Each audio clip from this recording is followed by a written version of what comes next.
Don't forget to like this video and subscribe to stay updated with all our latest content. Join us and never miss out on the excitement. The intricate web of deceit and espionage continues to unfold as Reddington finds himself entangled in a dangerous game. At a bank in Istanbul, Turkey, a woman gains access to a safety deposit box by claiming to be the widowed Mrs. Reddington. Demb interrupts Raymond during an acupuncture session to tell him that the box in Turkey has been emptied out and the contents replaced with a note. He hands Red the note, and Red opens it to read Windsor Lounge. 8 p.m. The note is signed. At the Windsor Lounge, Red meets the woman from Istanbul, Madeline Pratt. She explains that she wants him to steal the effigy of Atargatis from the Syrian embassy. Red asks about the documents she stole. As Liz and Tom Keene are getting ready for work, Tom is talking on the phone to their friend Ryan. When he hangs up, he tells Liz that Katie, Ryan's partner, is pregnant. This leads to an argument with Liz and Tom walks out. Liz meets Red and he tells her about Madeline Pratt, who wants his help to steal the effigy of Atargatis from the Syrian embassy. Liz quickly realizes that Red is using the FBI as his personal strike force, rather than risk his syndicate. Further investigation with an antiques dealer Red knows regarding the effigy of Atargatis reveals that it is rumored to contain a list of Soviet agents from the Cold War known as the Kungur Six.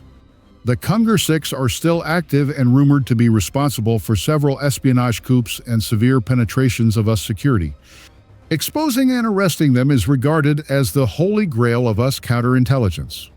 At the post office, Mira is complaining to Harold Cooper about the fact that he has allowed Red to vet everyone who is working there and has removed some people from the site, so that Red would enter the post office.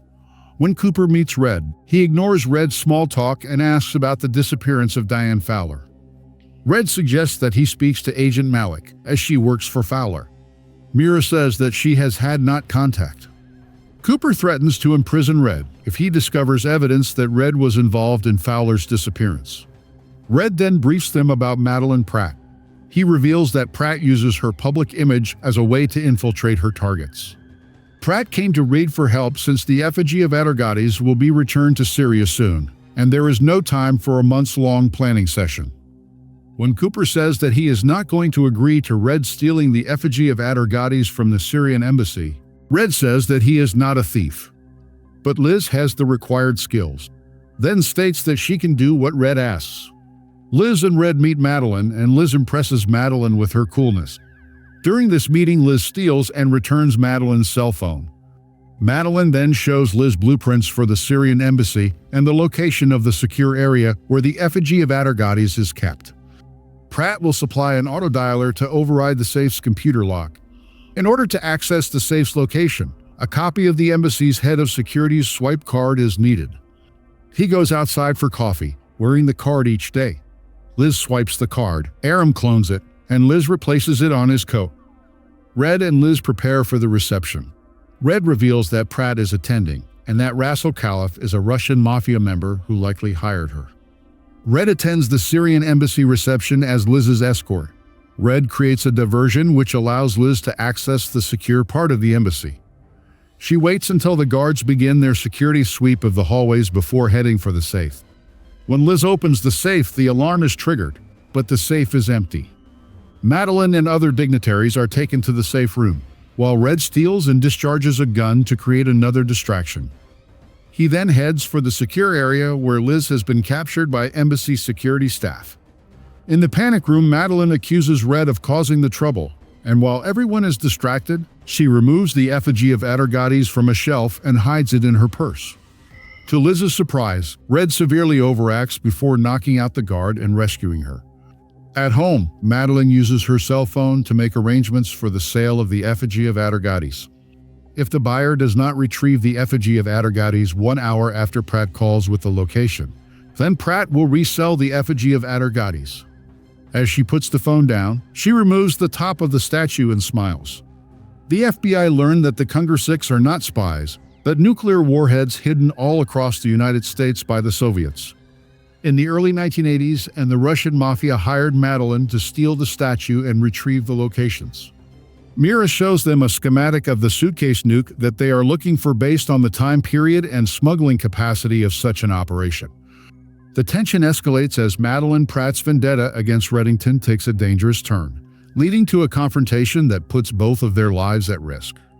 Despite Reddington's attempts to locate Madeline and recover the effigy of Atargates, they are ambushed and captured by unknown assailants. As Reddington and Pratt find themselves in prison, Pratt reveals that she has sold the effigy of Atargates to the Russians, leaving Reddington to face the consequences of his deception. However, Reddington's resourcefulness is evident as he manipulates Pratt into revealing crucial information about the whereabouts of the warheads hidden by the Soviets.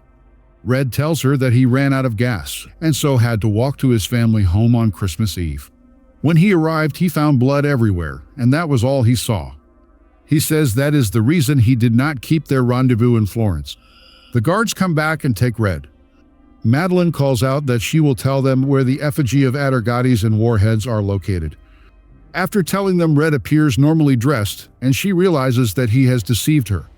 When she asks if the story about his family is true, Red changes the subject. Meanwhile, Liz, Ressler, Mira, and the FBI SWAT team engage in a firefight with the Russian mafia at Fort Totten, but their efforts to retrieve the effigy of Atargates are in vain as it is discovered to be empty.